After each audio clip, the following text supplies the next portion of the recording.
हे घर पूर्णपणे बर्बाद होण्याच्या वाटेवर आलं होतं आणि उद्ध्वस्त करणार होता तोच त्या घराचा मुलगा देवाय ठाकूर।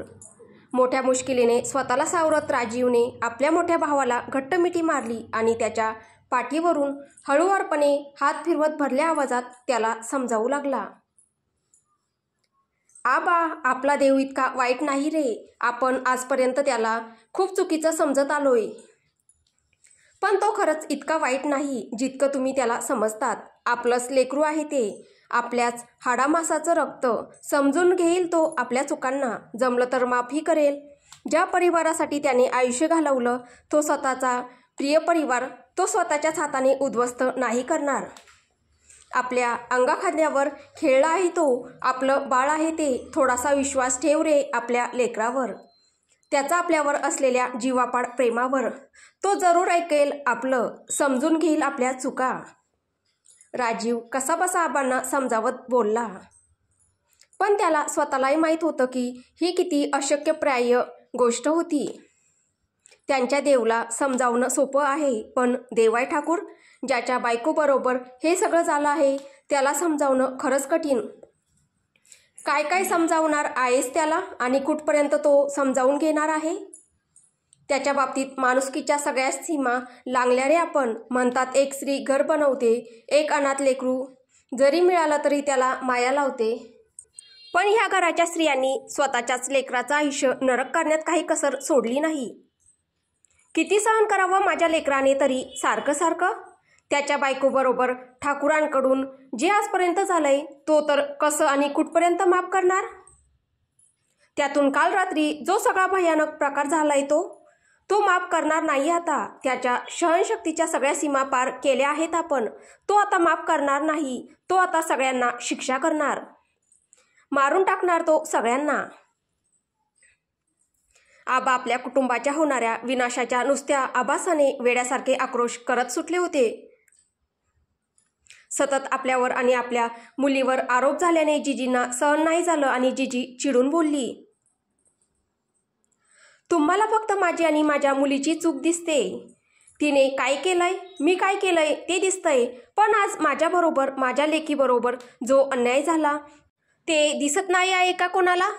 प्रेमच तर केलं होतं ना तिने साधं, काय एवढा मोठा गुन्हा केला होता तर त्याचा हा बदला मिळाला तिला? साधं स्वतःचं प्रेम मिळावं हीच तर अपेक्षा होती तिची, पण तुमच्या सुनेने तीही पूर्ण होऊ दिली नाही आणि आज त्याच सुनेचा संसार पूर्ण नाही झाला म्हणून रडत बसला आहात तुम्ही सगळे। स्वतःच्या घरच्या लेकीपेक्षा बाहेरच्या पोरीसाठी जीव तिळ तुटतो तुमचा। माझ्या किंजलला खरंच दत्तक घेतलं होतं ना आबा? बाप बनला होता ना तू माझ्या पोरीचा? की माझ्या लेकीला स्वतःची लेक कधी मानलंच नाही तुम्ही लोकांनी? स्वतःच्या लेकाचा संसार तुटला तर जीव कळवळला तुझा आबा। आज माझं लेकरू 5 फूट जमिनीत जिवंत काढलं गेलं, तिचं पोटातलं बाळ, माझा नातू, बिचाऱ्याने ह्या जगात डोळेही उघडले नव्हते पण जन्मा अगोदर पोटातच मारला गेला तुमच्या ह्या सुनेच्यामुळे। माहीत नाही शहरातल्या कुठल्या कुठल्या लांडग्यांनी लसके तोडले माझ्या फुलासारख्या लेकराचे, ओरबाडून खाल्लं तिला तासोन तास। तेव्हा तुमचा आत्मा कापला नाही का? आज आई म्हणून माझ्यावर काय बितत असेल जेव्हा मी माझ्या मुलीच्या आयुष्याची जिवंत लक्तरं गेली 4 वर्ष रोज बघत आली आहे? याचा कधी विचार केलात तुम्ही? आज त्या चांडाळणीबरोबर थोडंसं झालं तर जीव हळहळतोय तुमचा। काही चुकलं नाही माझं आणि माझ्या पोरीचं, जे केलं ते आम्ही बरोबरच केलं। आमच्यावर झालेल्या अन्यायाचा आम्ही बदला घेतला। मी तर म्हणते उलट खूपच कमी केलं आम्ही तिच्यावर, ह्यापेक्षा जास्त करायला पाहिजे होतं। तिच्यावर सूड उगवणं आमचा हक्कच होता। शी डिझर्व्ड दॅट आबा। जे आमच्या बरोबर तिने केलं तेच तिने भोगलंय। आम्ही काही चुकीचं वागलोय नाही आबा आणि त्याच्यासाठी आम्ही मायलेकी कधीच माफी मागणार नाही। उलट आता माझ्यासमोर दिसली तर जीव घेईन मी तिचा, ह्या हातांनी मारून टाकीन तिला। माझं घर परिवार सगळं बर्बाद केलं त्या चांडाळणीने। जिजी अक्षरशः स्वतःच्या रागावरचं नियंत्रण गमावून बसली होती। वेड्यासारखी कशीही बोलत होती, कशीही वागत होती। रागाच्या भरात ती सगळ्या वस्तू इथे तिथे फेकायला लागली। जीजी जीजी प्लीज थांब, आनंदी आक्रोश करणाऱ्या जिजींना मागे खेचत बोलली। जिजी किंचाळत आनंदीचा हात झटकत बोलली, नाही आनंदी, बोलू दे मला आज. किती दिवसापासून हे दुःख मी माझ्या मनात गाडून बसले आहे. कशी दाबून बसली आहे माझं मलाच माहीत. किती दुःख झालं असेल जेव्हा मी माझ्या मुलीचं नग्न रक्तबंबाळ बलात्कारिक शरीर बघितलं असेल. यासाठी एक आई आपल्या मुलीला जन्म देते का की हे सगळं तिच्या मुलीवर झालेलं बघावं. काही चुकली नाही मी. माझं मन खरंच करतंय ह्याच्यापेक्षा जास्त त्या मुलीवर करावं. अगदी छिन्न विच्छिन्न करून टाकावं त्या मुलीला, जसं तिने माझ्या मुलीला करून टाकलं होतं. जिजी मोठमोठ्याने हुंदके देत अगदी छातीवर हात आपटत आक्रोश करू लागल्या. आनंदी पण रडत दुःखाने अगदी बेभान जिजीला कशी तरी सावरत होती. पण नेहमीच शांत संयमी असणारी जिजी आज कोणालाच आवडली जाणार नव्हती. ती मोठमोठ्याने आक्रोश करत आपल्या दोन्ही भावांना जाब विचारू लागली. स्वतःच्या संसाराची स्वप्न बघणं खरंच एवढा मोठा गुन्हा होता का रे आमच्या दोघींचा, की एवढी मोठी शिक्षा मिळाली आम्हा दोघींना? मला तर सुमित अर्ध्या वाटेवर सोडून गेला. समाजाच्या भीतीने कधी स्वतःच्या पोटच्या पुरीला हक्काने आई म्हणून हाक मारताना ऐकली नाही. काय सुख मिळालं रे मला माझ्या नशिबाकडून?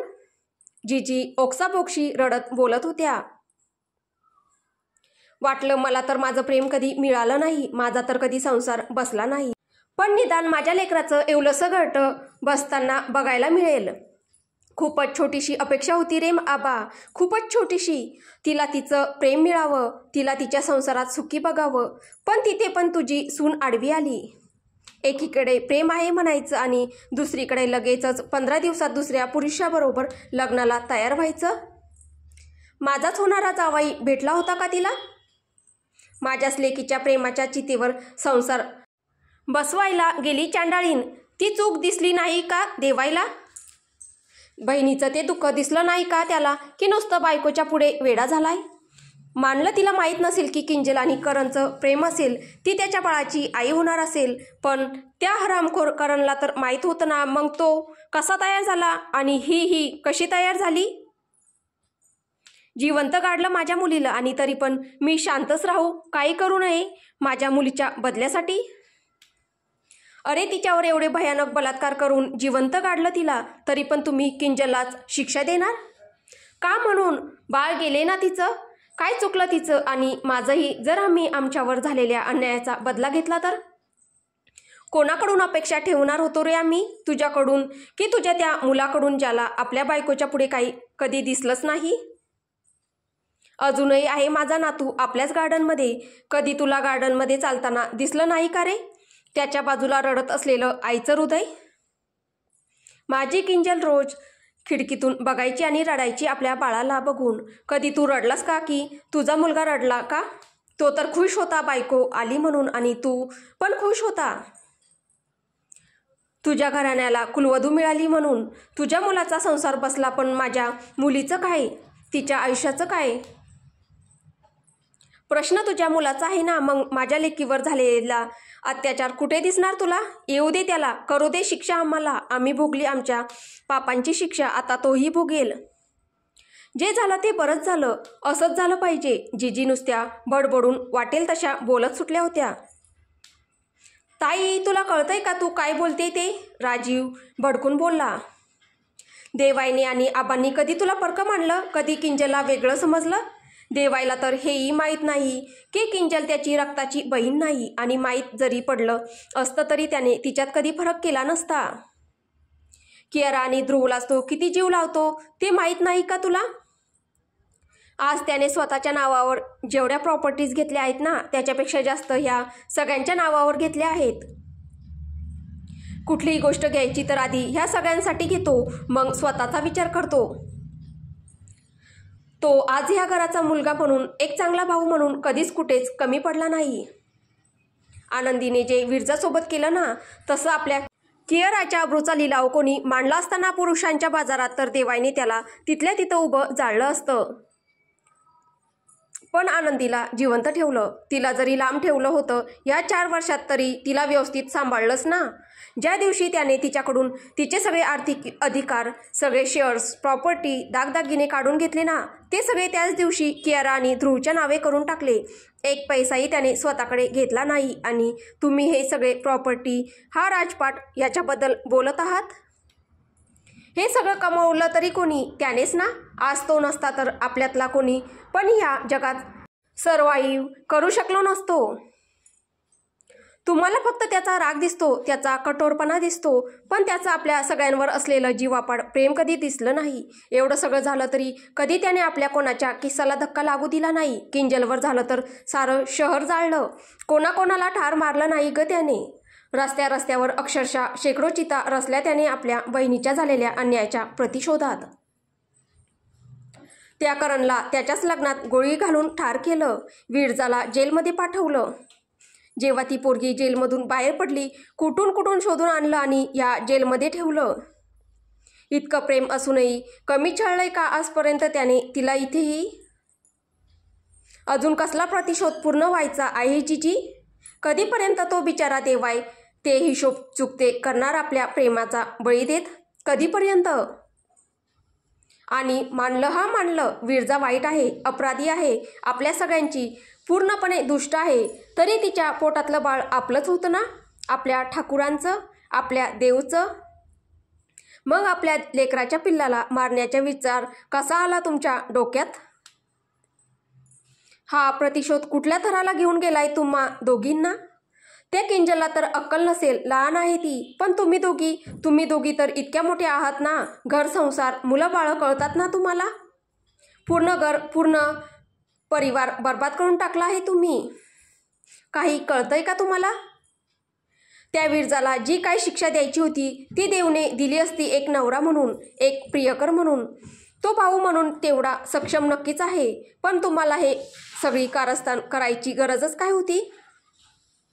राजीव नुसता आडवा तिडवा कोसळत होता अहिल्या आणि आनंदीवर. आणि राजीवच्या बोलण्यातील प्रत्येक शब्द खरा होता. आजपर्यंत देवाने त्यांच्यावर जीवापाड प्रेमच केले होते. तो फक्त देतच आला होता त्या सगळ्यांना. कुठेच चुकला नव्हता तो आपल्या परिवाराच्या बाबतीत. मला माहीत आहे देव नाही चुकला. ते मी त्याला वाईट समजत नाही. माझा राग त्या विरजावर आहे, आपल्या बाळावर नाही. जीजी अडखळत बोलली. राजीवच्या कानउघाडणीने जीजीचं जरा जास्तच बोलती बंद पडली होती. ती विरजा त्याची पत्नी आहे जीजी. ते दोघे वेगळे नाहीत आणि मला नाही वाटत ते दोघे कधी मनाने वेगळे होतील एकमेकांपासून. त्यामुळे हा जो सर्वनाश तुम्ही करायला लागलाय तो थांबवा आता. राजीव परत ओरडला तिला. तुम्ही सगळे जीजींना बोलत आहात, पण जीजींनी का केलं ते समजून घेत नाही. एक आई आपल्या मुलीबरोबर एवढं सगळं झालं तर कशी काय सहन करेल? देव न करो, पण आपल्या कियाराबरोबर असं काही केलं असतं त्या विरजाने तर तुम्ही, ध्रुव आणि राजीव, तुम्ही दोघांनी तरी सहन केलं असतं का? देवच्या स्वतःची पोटची मुलगी असती तर देवने तरी सहन केलं असतं का? बाकीच्या सगळ्यांना मारलं, हिलाच का जिवंत ठेवलं? तिच्यावर प्रेम आहे म्हणूनच ना. बहिणीच्या दुःखापुढे प्रेम भारी पडलं आबा.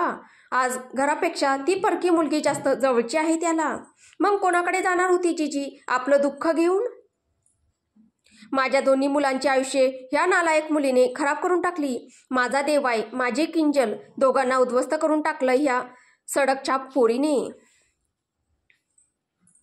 बोललं की मी वाईट दिसते, पण हेच सत्य आहे. विरजा जोशीच आज या घराच्या विनाशाला कारणीभूत आहे, या घरातल्या बायका नाही. आनंदीने इतके दिवस हृदयात विरजाविरुद्ध दाबून टाकलेली आग ओकलीच. एक मिनिट, त्या विरजाच्या अपहरणात तुम्हा दोघींचा हात नाही ना? राजीव मध्येच दचकून बोलला. तसे आबा आणि ध्रुवचेही डोळे विस्पारले. ते सगळेच संशयाने त्या दोघींकडे बघू लागले. तशा दचकून जीजी आणि आनंदी दोघी एकदमच बोलल्या. आम्ही काही केलं नाही, आम्हाला तर काही माहीतही नाही, आमच्या ह्याच्यात काही हात नाही. किंजलची शपथ, कियाराची शपथ. तसाच राजीव चिडून बोलला. तुम्ही बायका जोपर्यंत हे घर पूर्णपणे बर्बाद होत नाही ना तोपर्यंत गप्प बसू नका. तुम्ही हे असलं काही करताना विचार करत नाही का की ह्याचे परिणाम पुढे जाऊन काय होतील? हा परिवार तुमच्या ह्या मूर्खपणाचे काय पडसाद भोगेल? एवढं कोणी कसं मूर्ख असू शकतं की प्रतिशोधाच्या भरात स्वतःच्याच घराला आग लावून देईल? आम्हाला मारून टाका, मग शांत बसा. हे एवढं होऊन गेलं तरी अक्कल येत नाही तुम्हाला? काय बोलू काय तुमच्या वागण्याला? आनंदी आणि जीजी, मी तुम्हा दोघींना सरळ सांगतोय, तुम्ही दोघींनी आणि त्या किंजलनेही देवाची माफी मागायची. जोपर्यंत तो माफ करत नाही तोपर्यंत प्रयत्न करायचे.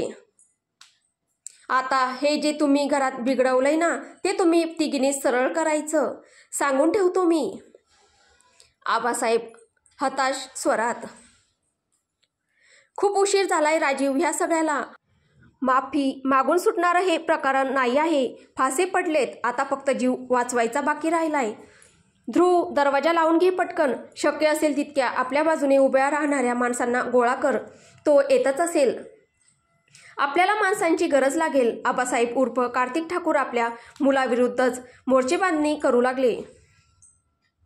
शत्रू जे होतं त्यांचं पोटचं पोरगा आता. मला नाही कळत कोण चुकलं, कोण बरोबर वागलं, कोणावर अन्याय झाला, कोणी चुकीची शिक्षा भोगली. मला फक्त माहीत आहे हा माझा परिवार आहे आणि मी माझ्या परिवाराला वाचवण्यासाठी काही करू शकतो. आज कार्तिक ठाकूरला आपल्या स्वतःच्याच घरात स्वतःच्याच मुलाच्या माणसांपासून भीती वाटत होती. ती माणसं जी त्यांच्यापुढे नोकर म्हणून वागत होती तीच माणसं देवाची खबरी म्हणून त्याच्यापर्यंत आपली बातमी पोहोचवतील अशी भीती दाटून आली होती. एक सुंदर चांगला हसता खेळता परिवार आज कुठल्या भयानक स्थितीत पोहोचला होता. आबासाहेब तुम्ही कोणीही माझ्या बेडरूमच्या बाहेर पडायचं नाही. हवं तर कियारालाही बोलावून घ्या. आनंदी आणि किंजल तसे सगळेच गोठून गेले. देवाय पहिला आला की तिथे जाणार माहीत होतं सगळ्यांना.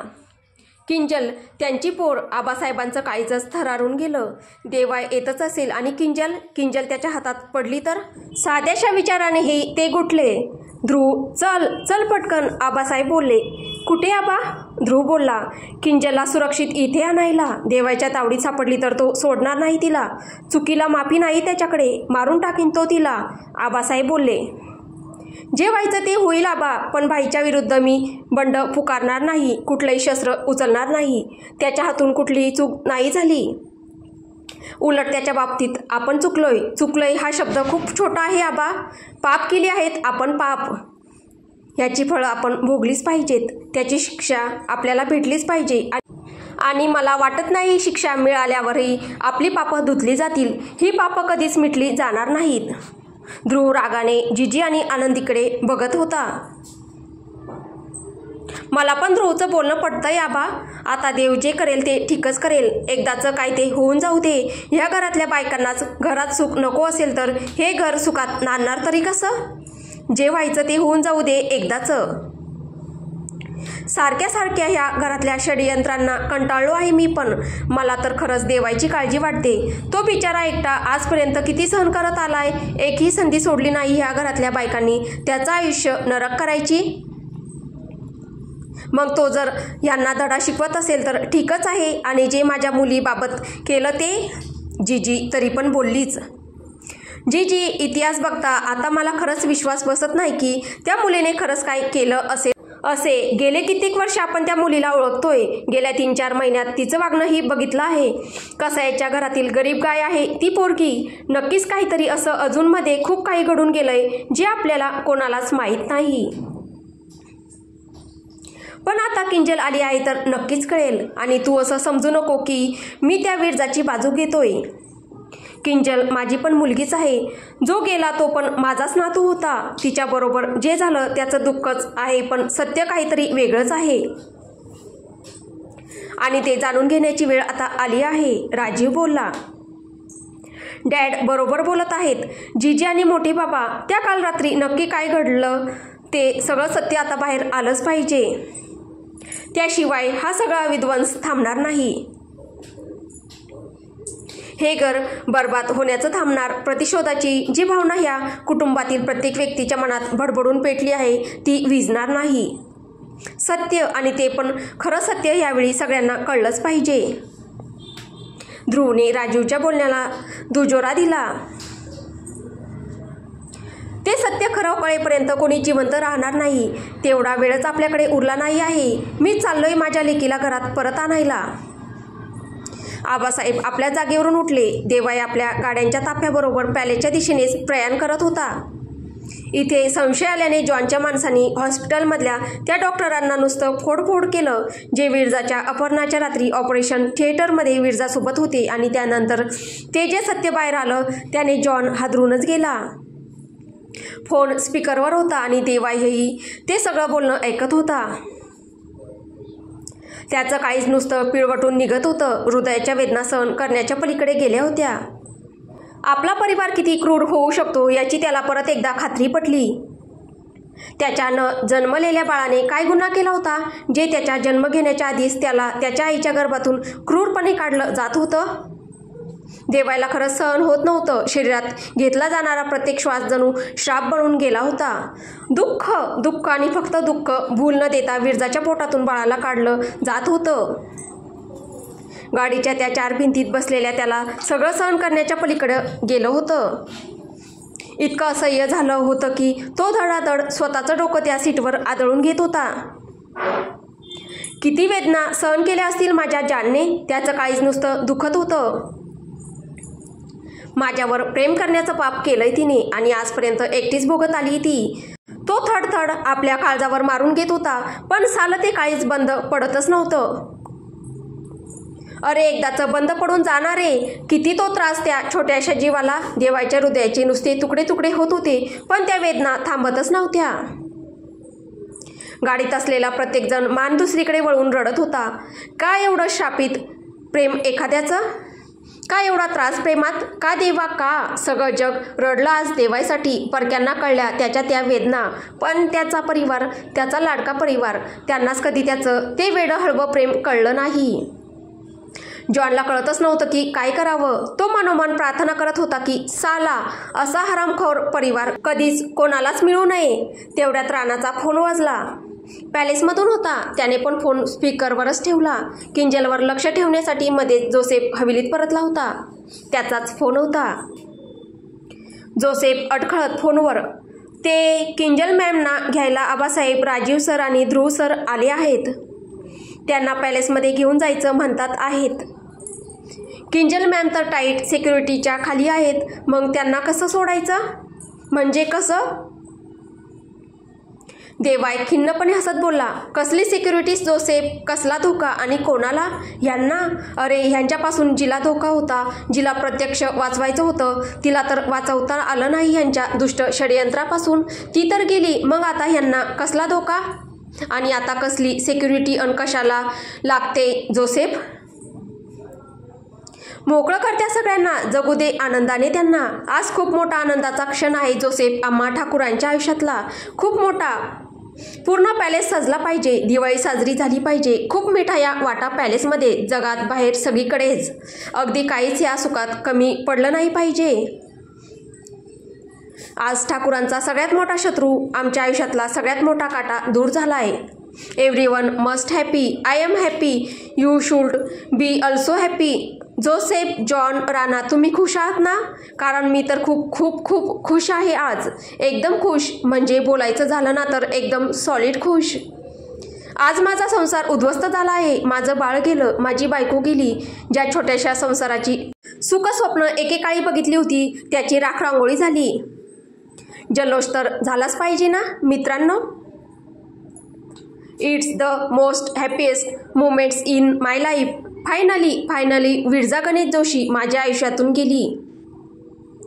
Yes, she has gone. खूप खूप दूर गेली. या ब्रो. देवाचा प्रत्येक शब्द काळजावर रक्ताची रांगोळी मांडत होता. तो अक्षरशः ओक्साबोक्षी रडत होता. त्याचवेळी जोरजोरात हसत हसत टाळ्याही वाजवत होता. देवाय स्वतःशीच रडत होता, फुटफुटत होता. I don't deserve to be loved. I don't deserve to be loved.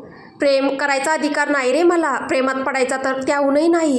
प्रेम, घर, संसार, बायको, मुलं, काही नाही. शापित आहे मी त्या अश्वस्था मासासारखा. एकटाच जन्माला आलो, एकटाच जगणार आणि साला एकटाच मरणार बेवारशासारखा. उद्या जर मी मेलो ना तर साला स्वतःचं असे 2 अश्रू ढाळणारे पण कोणीच नसणार माझं. I am alone. I am just alone. I am so alone in this world.